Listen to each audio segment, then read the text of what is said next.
The hero of today's video is Sergey Novikov, a famous and outstanding Soviet athlete, the 76 Olympic judo champion, as well as a multiple winner and medalist of various other international and national judo and sambo tournaments. During his athletic career, foreign newspapers wrote enthusiastically about him, calling Novikov a Russian miracle. In his judo it was possible to see everything for which we love this wrestling: perfect technical skill, lightning fast and fantastic throws, a cold-blooded calculation. And thanks to all this, Sergey Novikov was unequivocally recognized by all as the strongest and the most technical judoka.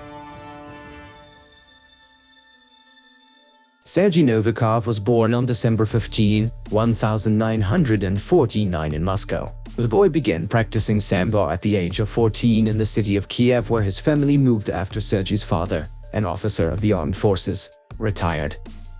He came to the section to be the honored coach of the Soviet Union, Yaroslav Voloshyk. Sometime later, Yaroslav Ivanovich recalled, "I saw at once that he was a strong guy, dense build and 185 centimeters tall, at 14 years of age. But he was somehow shy or something. However, I soon realized that the first impression was deceptive. What I took for timidity was a purely external restraint, which, however, lurked and determination and a great reaction and courage."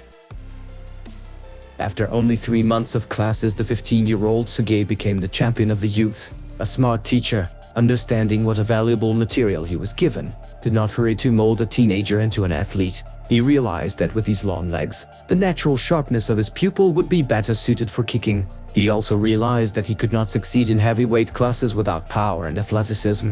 Adjusted technique must be based on a high power. That is why Novikov lifted a lot of iron.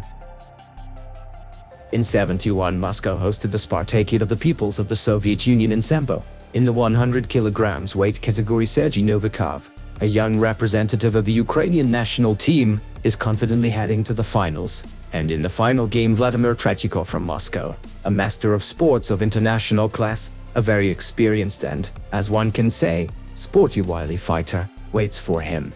And here in the first 2-minute interval, Tretyakov with a cunning undercut, time after time clings a foot of Sergey, spans a throw, and receives 2 points, and Novikov, as if he did not even notice that the gold medal of the Spartakiad was floating away.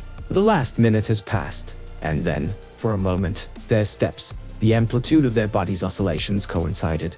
Feeling it, Novikov flew like on wings into the back foot and Tretyakov fell all over his back. A full-blown throw, and that's where the fight ends. But the most amazing thing is that the next day the final bout scenario was repeated 1-1. But now it was the first place of the championship of the Soviet Union. The only difference was that Novikov won back with a front leg kick instead of a back leg kick, and also at the end of the fight. Then many specialists of wrestling noted the talent of the athlete, which consisted, firstly, in a unique sense of rhythm, and secondly, in Olympic equanimity, which was expressed in the ability to wait to work for sure. There are such moments in life, which, perhaps, even involuntarily are remembered forever, and divide life into before and after. The decisive battle of the Olympic Games in Montreal in July '76 is just one of those events. Here's how Sergey Novikov recalls it himself: "The finals divided my whole life into before and after. Everything that came before was just a way to win. Sumio Ando of Japan was the favorite of the '75 world champion.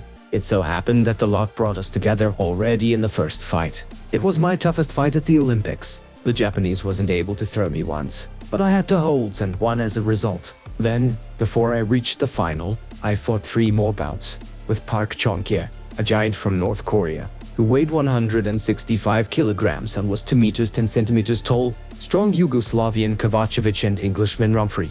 I had seen all of them in previous tournaments and I knew them all very well. Unlike the West German Gunther Neureuther, whom I was to meet in the final, his style and his strengths were almost unknown to me. Maybe it was for the best, because the final bout ended in 44 seconds with my clean victory."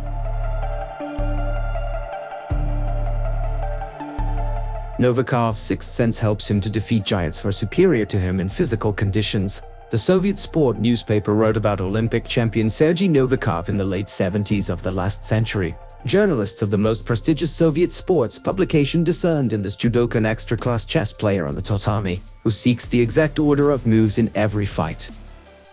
Novikov said, "When I go out on the mat, I try to assess the psychological state of my opponent. I look into his eyes and try to read what he is feeling at that moment. You can't miss a single detail. 4 years after winning Olympic gold in Montreal, Sergey Novikov will end his career. However, even in this 4-year period he demonstrated quite a few brilliant fights, which are still not forgotten by true judo fans.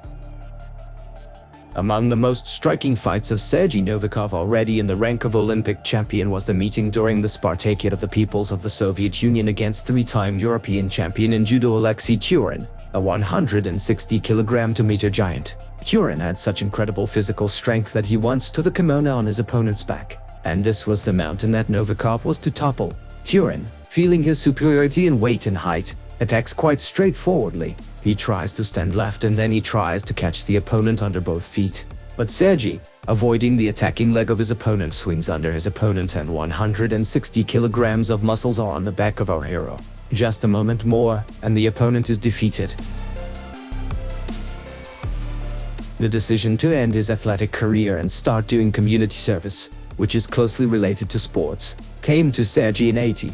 After his retirement from big sports, he considered his main goal to be the promotion of healthy lifestyles and distribution of sports to the youth. On April 16, 2021, Sergey Novikov died.